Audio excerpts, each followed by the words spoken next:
Happy Friday, everybody. This is Caitlin from Realty One Group Apex here in Colorado Springs, and today we're going to learn about HOAs, specifically what they are, what they do, how much they cost, and why we need them.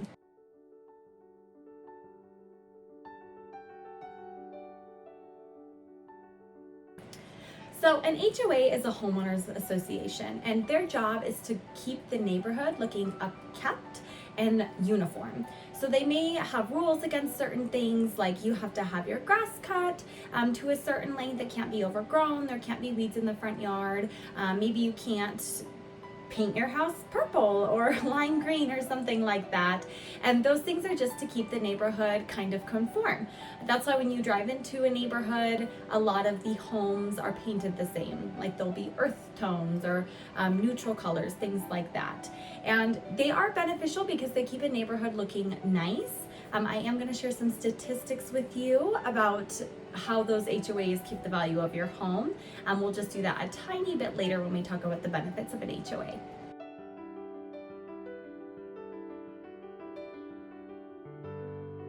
Now, the cost of HOAs varies. So some of them are pretty inexpensive. I live in Southern Colorado Springs and my HOA is about $36 per month. So not too much there. And it did start at $28, so it was very, very low. However, they don't do a lot for us. If you were to compare that to, say, the HOA in Banning Lewis Ranch, they're going to be a lot higher, and it's because they cover different things. So, for example, my HOA, they change street light bulbs, they shovel snow in front of the mailboxes, but not the rest of the neighborhood sidewalks, and that's pretty much all they do besides giving out citations for weeds and if you build something above your fence line or paint your house a weird color. So they don't do a whole lot, just kind of making sure the neighborhood is conform and it's being kept up. Some neighborhoods, they have things like recreational centers. They do the landscaping on outside of the homes. If you're in like a townhome, they may pay for water, trash, and sewage inside of that. It just really depends on the covenants and what they're doing.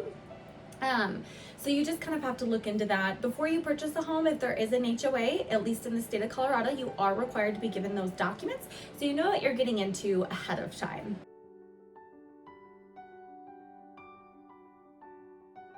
Now, when you're buying a house with an HOA, there's one thing that's extremely important to pay attention to, more than what the HOA is covering and more than the cost of that HOA.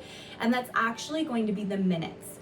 So HOAs, they do have meetings, and when they do so, they're required to record those. So they have documents called minutes. And in those, what you want to look for is special assessments. So a special assessment occurs when the HOA did not collect enough money and now they have a project that they need to complete. And because they do not have sufficient funds for that, they do a special assessment where they collectively divide the cost of that project amongst the homes in the neighborhood or the subdivision. And then you would essentially get assessed an additional fee. Now, the reason that you want to watch out for those is because once they've happened before, they're more likely to happen again. And if you've seen one that's large, you don't want to find yourself in a position where you just bought a house and then you're having to pay this thing. So it's super important. I know it's a lot of documents to go through, but those minutes especially you need to pay attention to. So as I mentioned before, my HOA doesn't personally take care of a lot around the neighborhood. They're mostly there just to make sure that we as neighbors are doing our part to keep the community looking good. So why do we have HOAs? What is the benefit? Well, if you were to plug that into Google, you would find that homes with HOAs, they are able to maintain their value about 4 to 6% higher than neighborhoods that don't have them.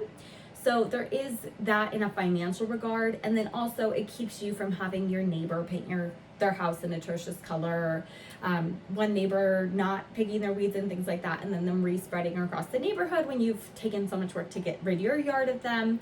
So it's just more of kind of a safeguard to protect the home value. So should you buy a house that has an HOA? Now, I enjoy my HOA. I know that sometimes things happen, like I'll have a bald spot in the grass and things like that. And it is irritating, of course, but it does really keep my neighborhood looking nice. So it's something that I personally like, but it's really dependent on you as the buyer of whether you feel comfortable with someone having regulations on certain things.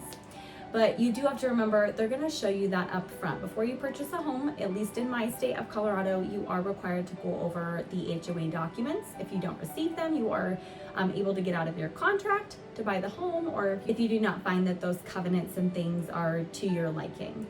So it's just something to make sure that you're being conscious of and you're making a personal decision for you and your family and what you think is best.